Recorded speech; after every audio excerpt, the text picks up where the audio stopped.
L'extrême-orient russe est l'un des ultimes grands espaces sauvages de la planète.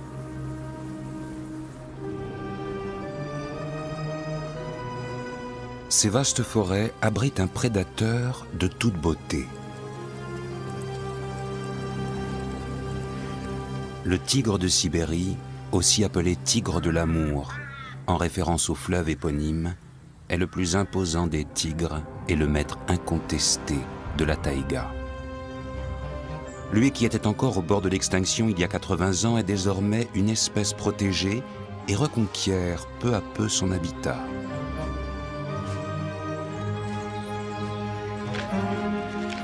Les jeunes tigres ont bien du mal à trouver un nouveau territoire. Les patriarches bien établis n'ont pas l'intention de leur céder la place. Mais la taïga est de moins en moins sauvage. Le commerce lucratif du bois attire les hommes toujours plus profonds dans la forêt.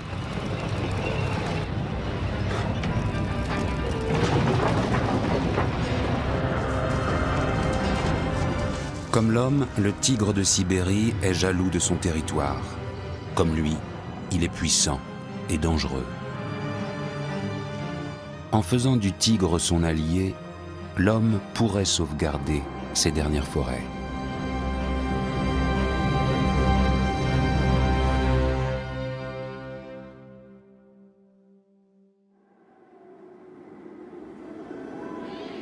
L'hiver s'est installé avec une température de moins 40 degrés. Le tigre de l'amour est la plus septentrionale des sous-espèces de tigre.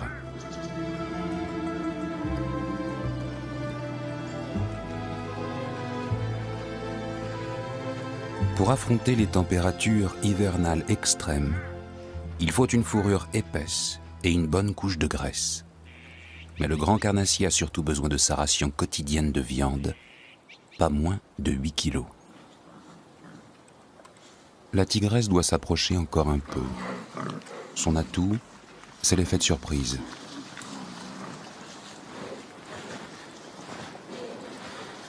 Elle a beau être très imposante, c'est à peine si on la distingue dans les sous-bois. Elle avance à pas feutrés en prenant soin d'utiliser le couvert végétal pour mieux se camoufler.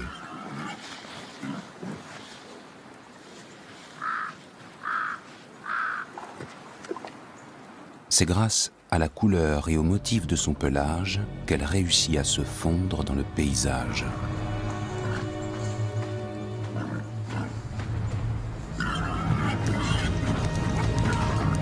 « 90% de ses attaques se soldent pourtant par un échec. Mais rentrer bredouille n'est pas une option quand ses petits cris faminent.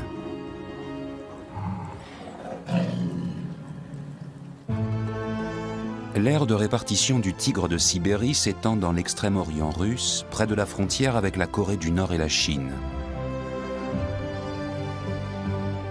Le sanctuaire dédié à la sauvegarde des félins emblématiques est une réserve naturelle située dans la cordillère de Syrotéaline, une chaîne de montagnes qui s'étire sur 1400 km du nord au sud.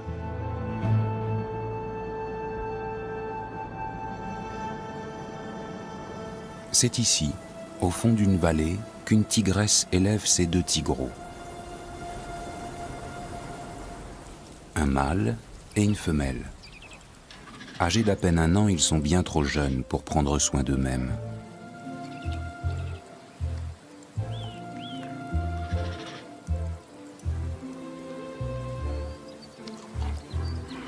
Leur mère leur a laissé les restes du dernier butin. Elle repart à la chasse.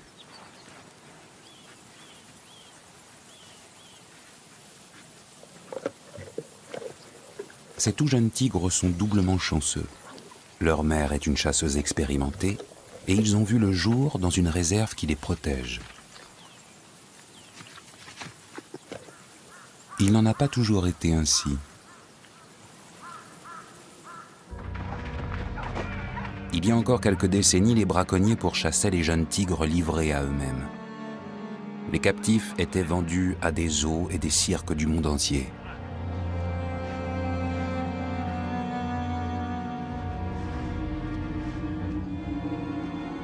Le sort des adultes étaient encore moins enviables.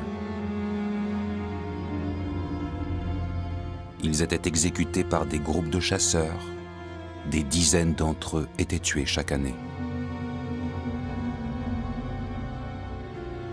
Une facette de l'histoire que l'on s'efforce d'oublier.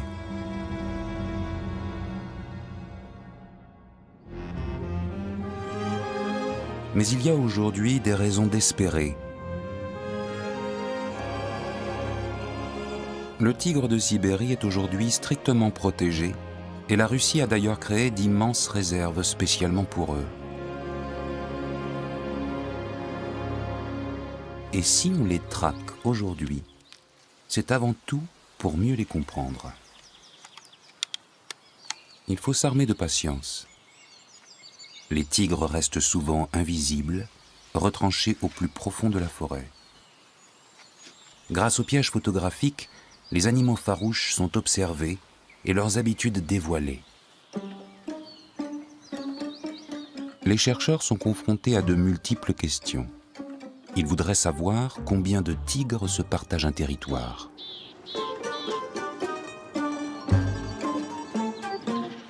Mieux connaître les individus et les populations.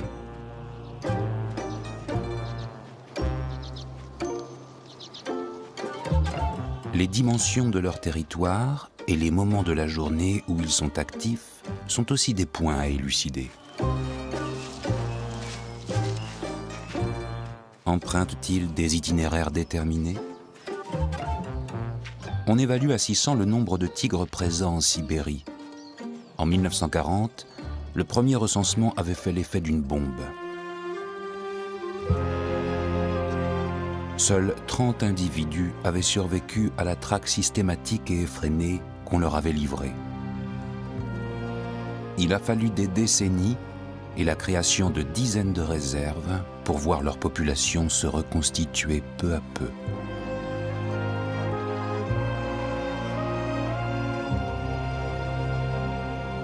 En protégeant les tigres, ces réserves ont aussi préservé d'autres espèces.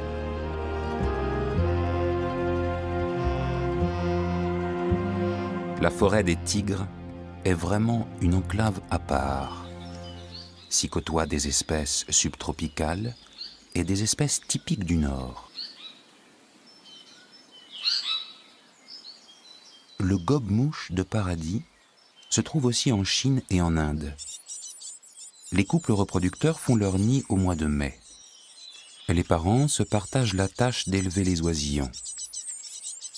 Ces passereaux font figure d'exception dans cet environnement.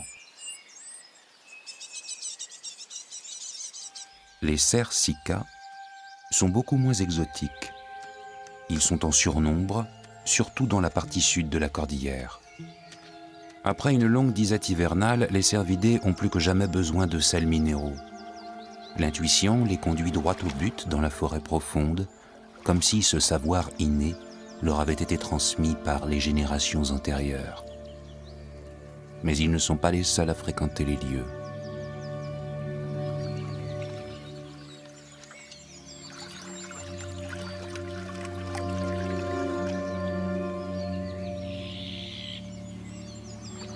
Les cervidés flairent le danger.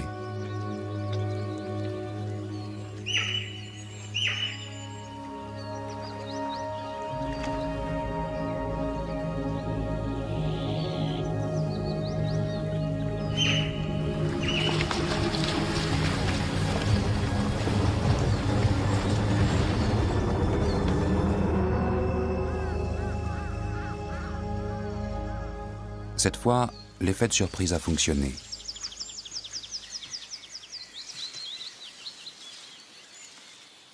Le tigre a pris sa proie par surprise. Le tigre de Sibérie est le plus imposant de tous les félins.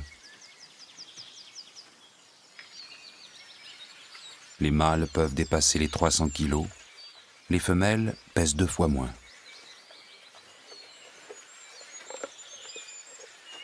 Placé tout en haut de la chaîne alimentaire, le carnivore peut savourer tranquillement son repas.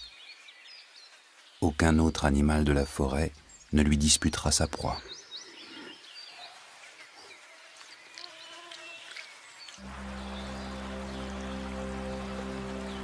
Il détrône ainsi l'ours qui occupe le premier rang partout ailleurs en Russie. Ici, c'est le plantigrade qui est au menu du félin.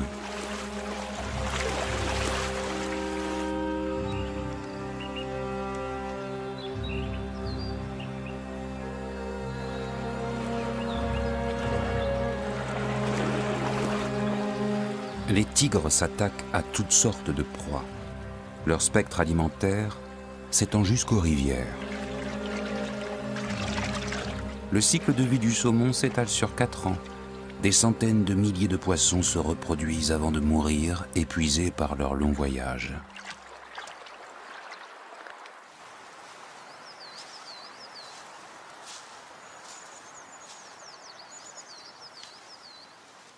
Un butin servi sur un plateau est l'idéal pour engranger de la graisse pour l'hiver.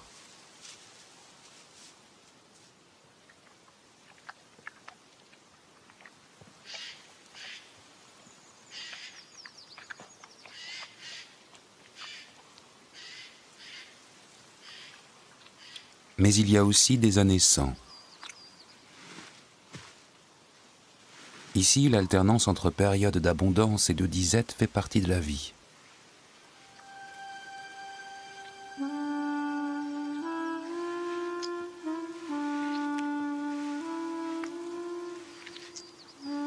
Les années maigres, la tentation est grande de lorgner le monde des humains.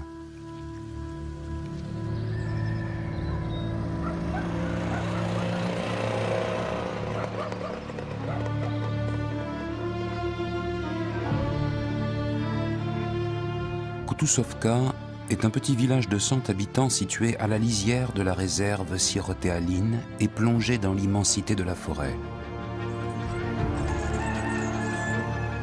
La nuit dernière, un tigre a attaqué un chien et l'a dévoré. Une situation qui n'a rien d'inhabituel depuis que les tigres sont de retour.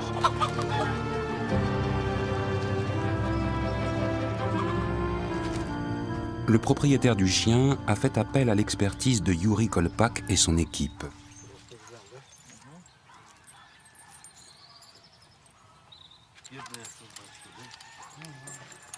Quelques boules de poils, un collier, c'est tout ce qu'il reste du canidé. Ce n'est pas la première fois qu'un chien se fait attaquer au village. Il a été saisi par un piège photographique.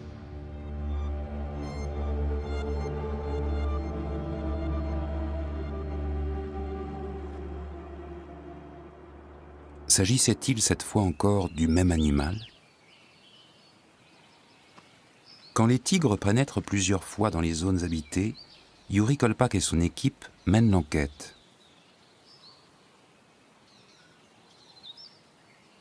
Les empreintes sont le premier élément du puzzle. Le tigre est-il blessé ? Est-ce un individu solitaire ? Et quels sont les autres animaux qu'il a attaqués ? L'équipe travaille pour le compte de la région et de son centre pour la protection des tigres de l'amour.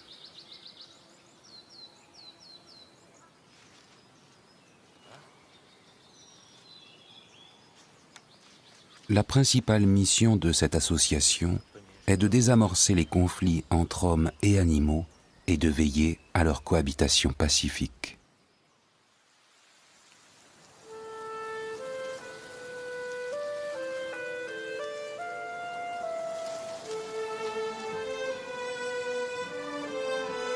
L'automne, déjà.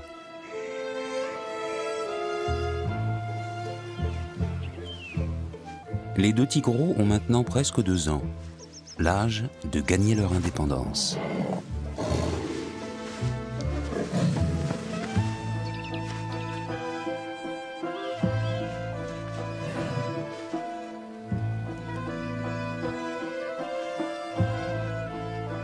Elle commence par la recherche d'un territoire. Les mâles ont besoin d'immenses étendues qui couvrent jusqu'à 1000 km². Ils partageront leur immense domaine avec 2 ou 3 femelles. La plupart des endroits les mieux situés sont déjà occupés. Un jeune mâle doit parcourir de très longues distances avant de trouver son bonheur. Les pères sont impatients de les voir décamper. Les jeunes femelles peuvent quant à elles rester là où elles sont nées. Pour le frère et la sœur, le moment est venu de se séparer.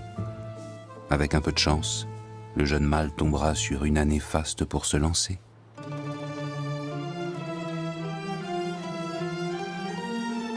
Les forêts de pins blancs de Corée sont au cœur de l'écosystème de l'extrême-orient russe. Les cônes donnent des pignons chaque année, mais une année sur 4, la récolte est somptueuse.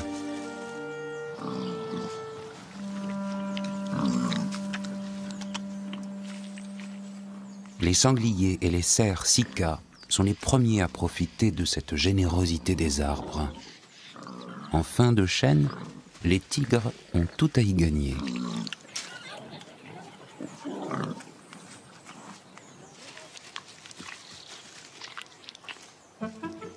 Les petits gabarits de la forêt raffolent des pignons.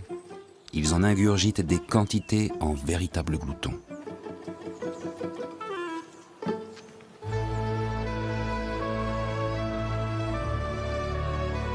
Sur les versants sud de la cordillère, c'est le chêne de Mongolie qui domine le paysage.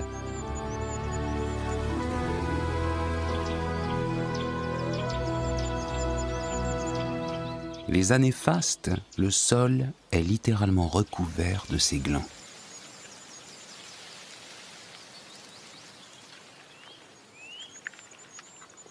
Les forêts de pins blancs de Corée et de chênes de Mongolie sont le garde-manger de la faune locale.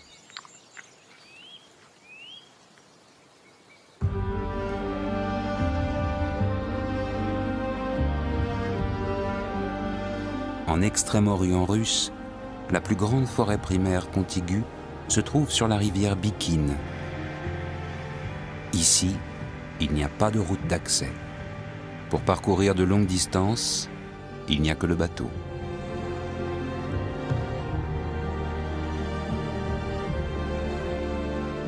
C'est le terrain de chasse des Oudillés depuis des siècles. Cette ethnie de chasseurs-cueilleurs vit de ce que lui donne la forêt.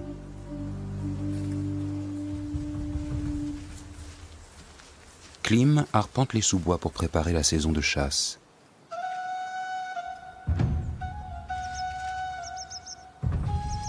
La fourrure de zibeline est une source de revenus non négligeable pour lui.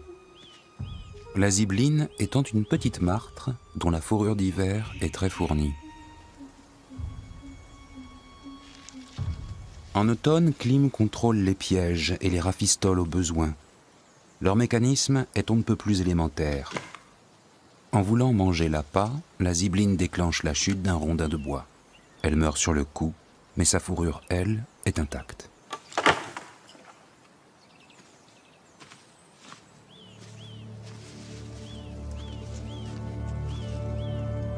Depuis des siècles, les Oudillés et les tigres chassent la zibeline de concert.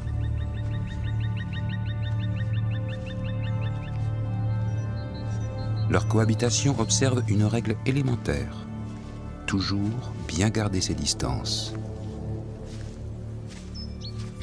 Mais les tigres intriguent les hommes et vice-versa. La marque olfactive laissée par l'animal renseigne Klim sur le moment de son passage. Le tigre, de son côté, s'intéresse de très près à tout ce qui se passe sur son territoire.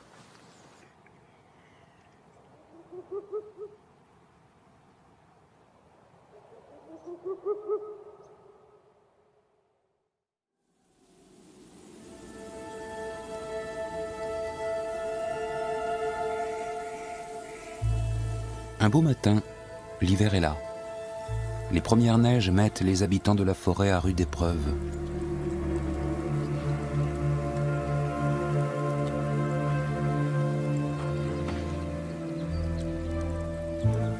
Après bien des aventures, le jeune tigre est maintenant un chasseur accompli.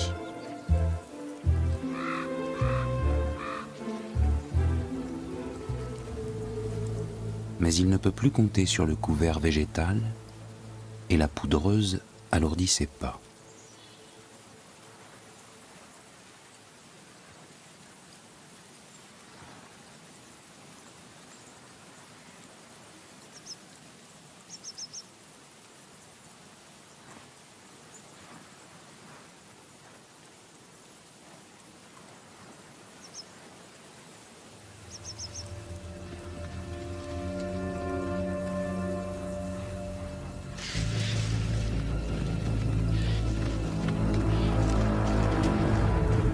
Sa vie devient de plus en plus difficile, car il n'a toujours pas de territoire à lui.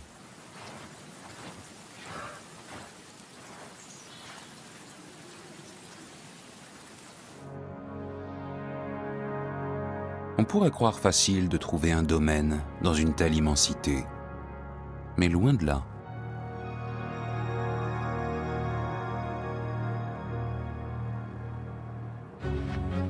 Les mâles règnent en seigneurs sur leur terre. Ils ont leur domaine, leur proie, leurs femelles attitrées, qu'ils défendent âprement.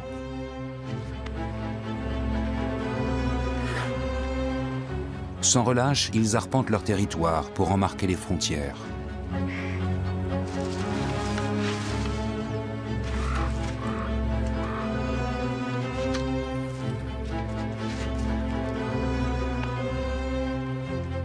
Chaque trace olfactive délivre un seul et unique message: gare à celui qui s'approche.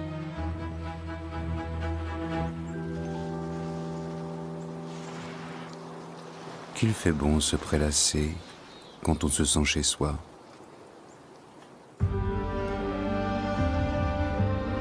En décembre, la rivière Bikine est gelée et pour Klim, la glace solide marque le début de la saison de la chasse.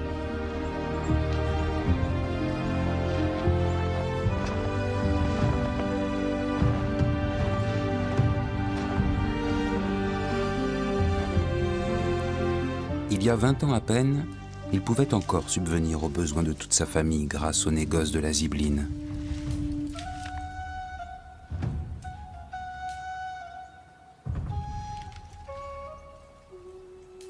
Mais les temps ont bien changé. Le marché de la fourrure de zibeline décline d'année en année.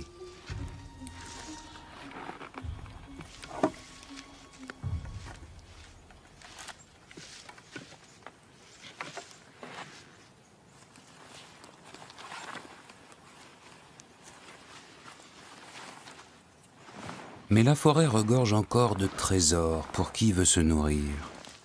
Il y a des champignons, des baies, des plantes aux vertus curatives, des poissons et du gros gibier à profusion. Pour ce qui est des cerfs et des sangliers, Klim est en concurrence avec les tigres de Sibérie. Les chasseurs oudillés considèrent le tigre comme un animal sacré. Tuer un tigre sans raison valable porte malheur.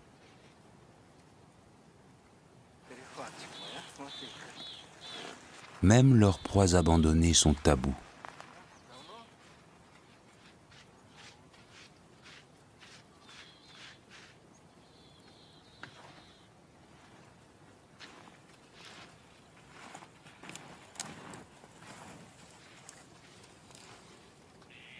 Seuls les tigres qui attaquent l'homme peuvent être chassés. Au fil du temps, les félins ont compris que les hommes savaient se défendre contre eux.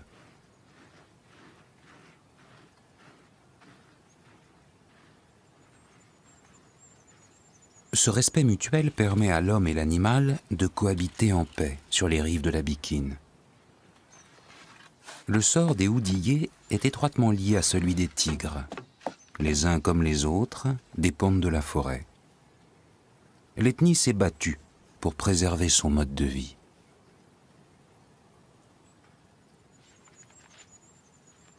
Ce faisant, elle a protégé le pays des tigres de la déforestation.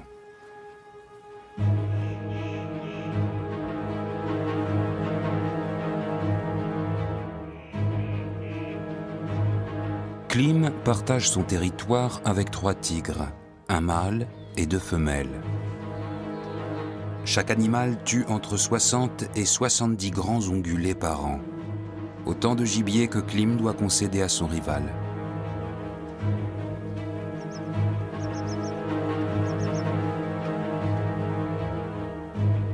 La vieille femelle expérimentée connaît les endroits les plus stratégiques du territoire, ceux où elle pourra prendre les animaux par surprise.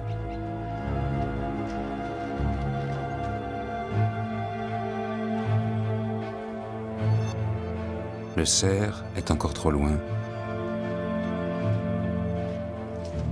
La tigresse s'immobilise dès qu'il est en vue.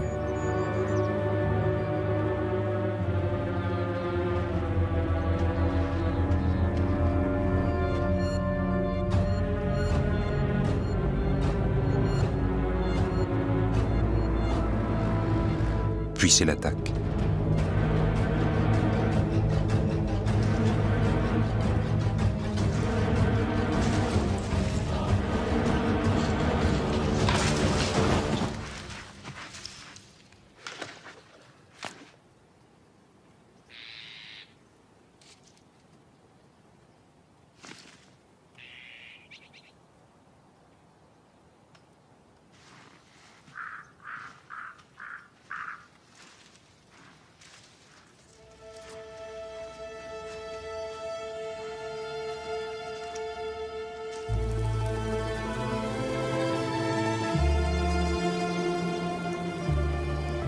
Les pies bleues et les corneilles volent au-dessus du tigre et de son trophée, comme les mouettes suivraient un bateau de pêche qui ramène ses filets.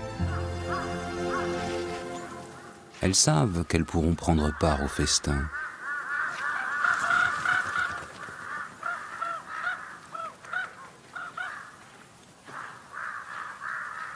Sans l'habileté dont fait preuve le tigre à la chasse, beaucoup d'animaux charognards ne passeraient pas l'hiver. Par des températures de moins 30 degrés, la tigresse doit capturer un grand nombre de proies. Seuls les butins les plus imposants fournissent les 8 kilos de viande quotidien nécessaires à sa survie.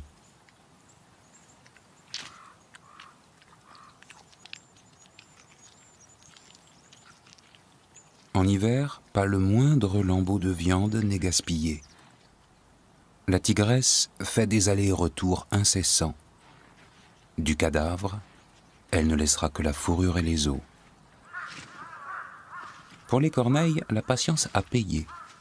À leur tour de se régaler.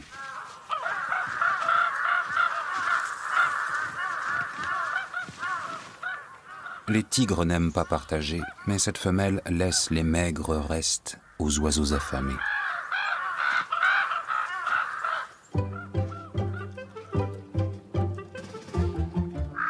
Les cris des corneilles ont attiré un petit vison de Sibérie. Il se contente de chasser des mulots et des petits oiseaux, mais pour les repas plus copieux, il s'en remet aux tigres. Les corneilles font tout pour troubler ce buffet, elles étaient là en premier.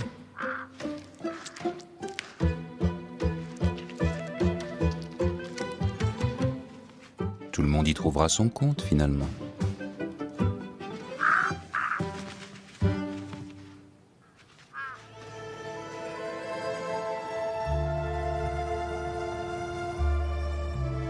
Le jeune tigre a parcouru de longues distances et a sillonné la montagne d'est en ouest.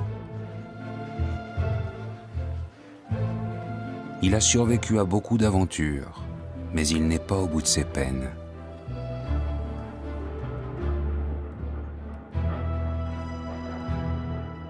Ce spectacle est du jamais vu pour lui. Des bruits et des odeurs bizarres lui parviennent d'en bas. S'il reste méfiant, ce qu'il voit titille sa curiosité.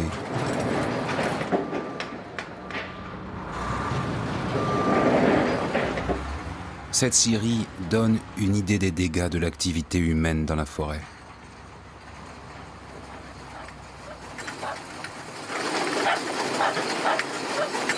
Le chien est le premier à sentir la présence de l'intrus.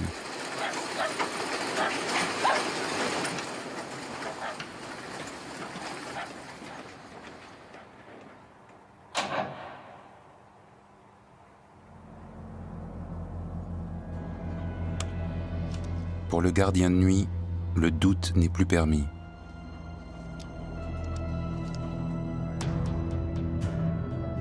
Une nuit éclairée comme en plein jour, ce tigre n'avait jamais vu prodige pareil.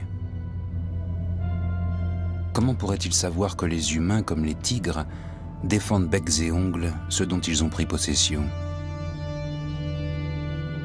Pas question de tolérer la présence d'un félin au seuil de leur domaine. Un nouveau compagnon de jeu peut-être? Mieux vaut ne pas s'y frotter.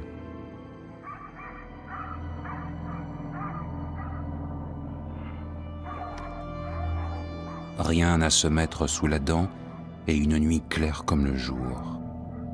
Un jeune tigre n'a décidément rien à faire ici.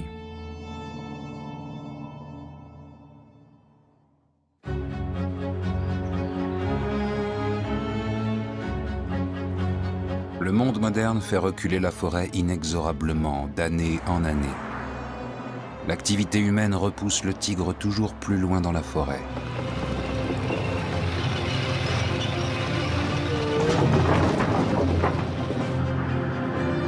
Mais le tigre a des droits. Il est protégé et sa population se refait une santé. Plus nombreux aujourd'hui, ils font de plus en plus souvent irruption dans le monde des humains. Pour le seigneur de la taïga, ces rencontres sont souvent fatales.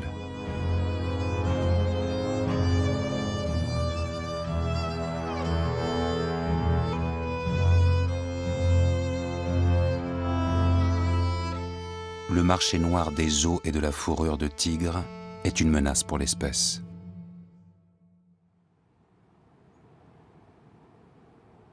Un matin d'hiver à Kutuzovka. Ici, la vie est rude mais paisible.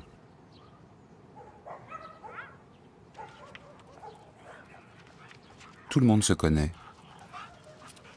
Et l'entraide est la règle.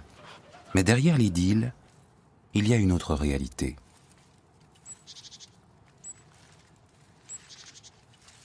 Un chien a été tué par un tigre il n'y a pas si longtemps. Kolpak est persuadé que ce tigre représente un danger.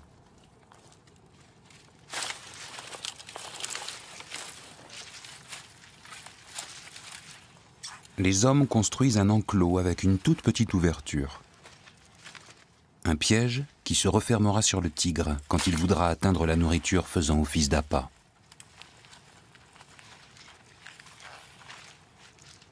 C'est en tout cas ce que leur plan prévoit.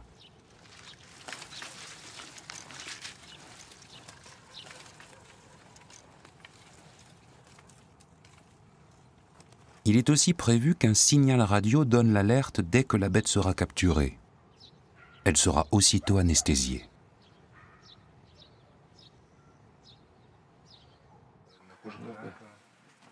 Les images captées par les pièges photographiques sont décortiquées. C'est toujours le même animal qui apparaît, une tigresse.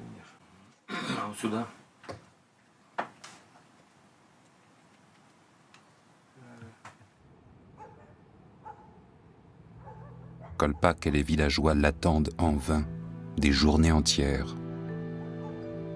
La tigresse serait donc repartie ?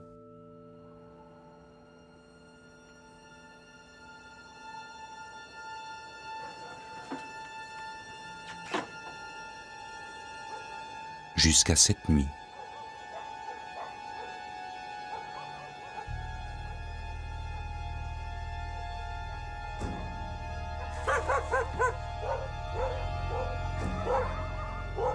Les chiens aboient à tout rompre.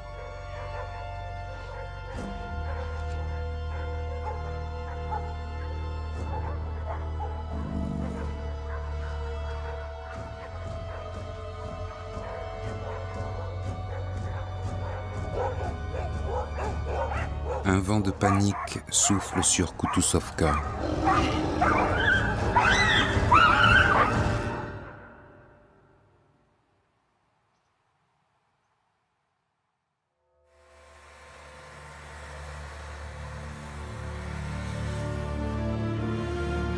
Mais il faut attendre le matin suivant pour constater les ravages de la nuit passée. 2 chiens sont morts. Le premier a été dévoré sur place par la tigresse. Les hommes photographient le site de l'attaque, sous toutes les coutures. Le 2e chien victime se trouve à la lisière de la forêt. La tigresse doit être capturée sans délai, mais comment la retrouver dans cette immensité ?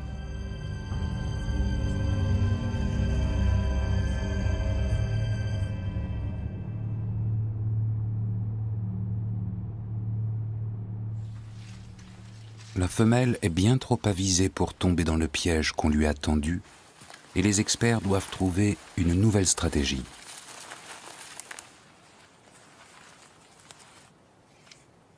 On mesure la taille des empreintes. Il s'agit bien de la tigresse recherchée.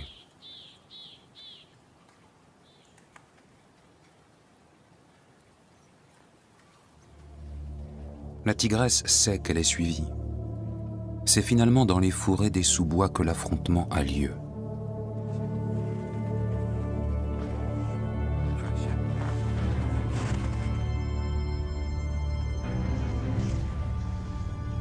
Kolpak se met en danger en s'approchant tout près de l'animal armé d'un fusil hypodermique.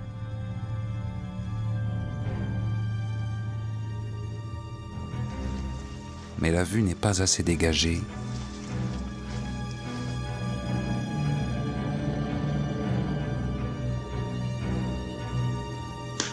Ça y est, touché.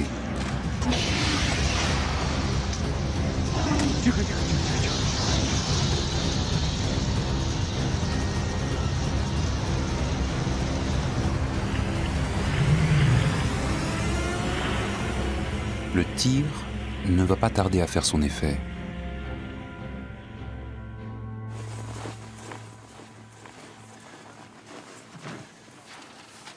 La tigresse va passer un certain temps en observation dans un enclos.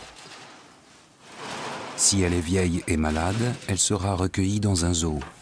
Si elle est jeune et vigoureuse, elle sera placée dans une réserve loin des zones habitées.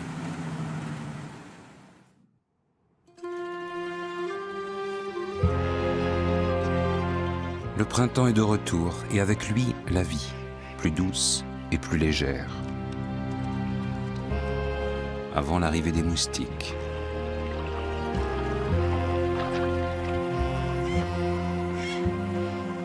La forêt fait peau neuve, les couleurs explosent et les bruits aussi.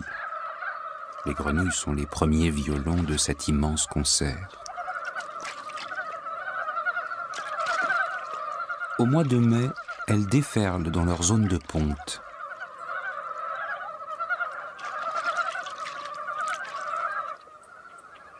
La nature se pare de ses plus beaux atours lors de la floraison très éphémère des rhododendrons. Elle ne dure qu'1 à 2 semaines.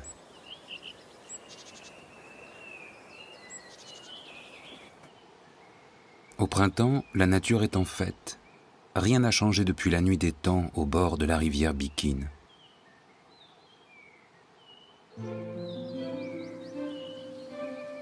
Un véritable paradis, parfait pour un tigre à la recherche de son territoire.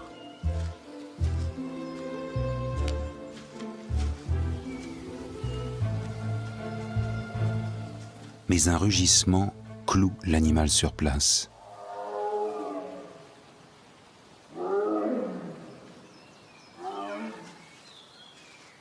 Un adulte se trouve dans les parages.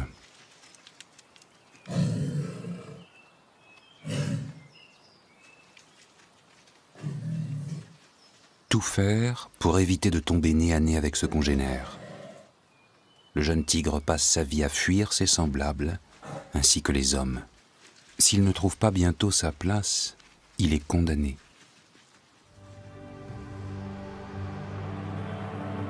C'est dans le monde civilisé qu'on décide du sort du tigre de Sibérie. Vladivostok est la plus grande ville située dans le domaine des tigres. Chaque année, le 4e dimanche de septembre, les habitants de l'extrême-orient russe y célèbrent la journée du tigre, la plus grande fête mondiale dédiée aux félins. Le Centre pour la protection des tigres de l'amour, l'un des principaux acteurs pour la sauvegarde des tigres, est à l'initiative de cette manifestation. L'avenir des tigres est entièrement entre les mains des hommes. Les grands félins ne survivront que si les hommes le veulent bien.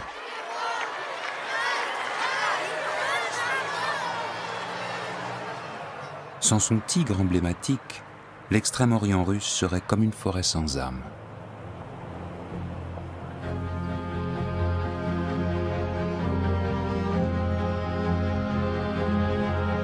Le tigre n'est pas le seul en danger, c'est tout un écosystème qui est menacé. Le gobe-mouche de paradis, le tétras de Sibérie, l'élan,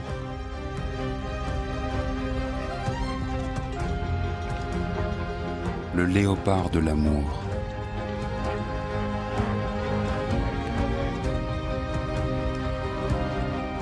Ou l'ours à collier.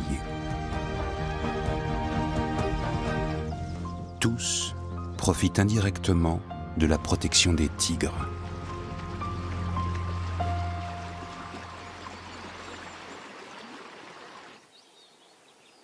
La Fédération de Russie a décidé de protéger des millions d'hectares de forêt. Dans l'une des réserves, au bord de la rivière, une longue odyssée touche à sa fin.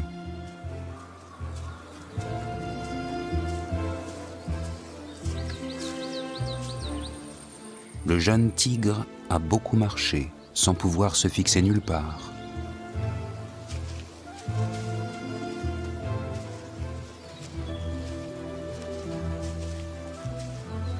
Cette fois, il a trouvé sa place.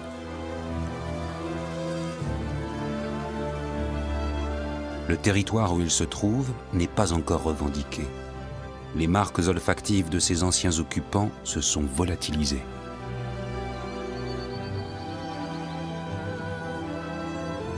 Une jeune tigresse l'a devancé dans la découverte de ce havre de paix.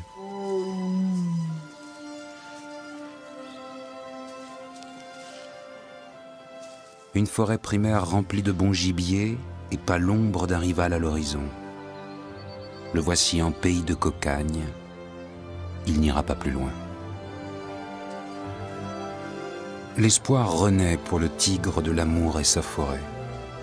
Aussi longtemps que l'homme respectera son territoire, les grands espaces de l'extrême-orient russe seront sauvegardés.